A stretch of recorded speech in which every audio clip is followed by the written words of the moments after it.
আসন্ন কালীপুজো ছট পুজোকে ঘিরে শান্তি ও শৃঙ্খলা বজায় রাখতে প্রশাসনের উদ্যোগে এক প্রস্তুতি সভার আয়োজন করা হলো হরিরামপুরে। রবিবার বেলা 1টা নাগাদ হরিরামপুর পঞ্চায়েত সমিতির সভাকক্ষে এই গুরুত্বপূর্ণ বৈঠক অনুষ্ঠিত হয়। সভায় উপস্থিত ছিলেন হরিরামপুর ব্লকের বিডিও অত্রি চক্রবর্তী এবং হরিরামপুর থানার আইসি অভিষেক তালুকদার সহ পুলিশ ও ব্লক প্রশাসনের অন্যান্য আধিকারিকরা।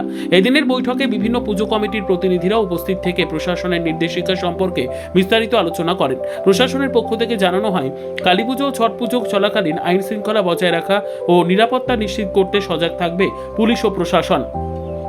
এছাড়াও পুজোর অনুমতি গ্রহণ, শব্দ দূষণ নিয়ন্ত্রণ, জনসমাগম পরিচালনা ও অগ্নি নির্বাপন ব্যবস্থা নিয়ে বিশেষ নির্দেশ দেওয়া হয়।